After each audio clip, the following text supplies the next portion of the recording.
ஒரு அழகான கிராமத்தில் அருண் என்ற ஒரு சின்ன பையன் வாழ்ந்தான்.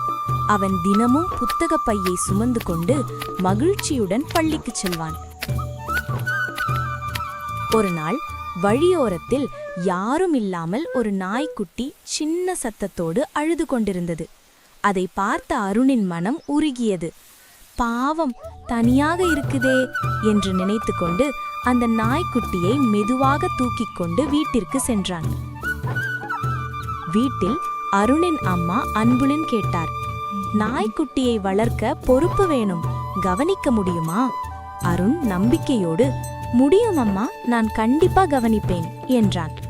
அந்த நாளிலிருந்து அருண் தினமும் நாய்க்குட்டிக்கு பால் கொடுத்தான், குளிப்பாட்டினான், அதோடு சேர்ந்து விளையாடினான். சில நாட்களிலேயே அந்த நாய்க்குட்டி ஆரோக்கியமாகவும் சந்தோஷமாகவும் வளர்ந்தது. அருண் அதற்கு முத்து என்று பெயர் வைத்தான். ஒரு நாள் அருண் விளையாடும் போது தவறி குளத்தில் விழுந்து விட்டான். அவன் உதவி கேட்டு கத்தினான். அதை பார்த்த முத்து சத்தமாக குரைத்துக் கொண்டே கிராமத்துக்குள் ஓடி மக்களை அழைத்து வந்தது. உடனே மக்கள் வந்து அருணை பாதுகாப்பாக காப்பாற்றினார்கள்.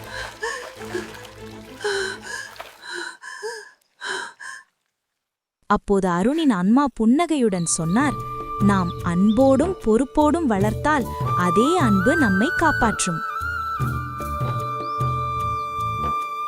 தொடர்ந்து இது போன்ற வீடியோக்களை பார்த்து மகிழ நம்ம கிட்ஸி டைம் சேனலை சப்ஸ்கிரைப் பண்ணுங்க, ஷேர் பண்ணுங்க.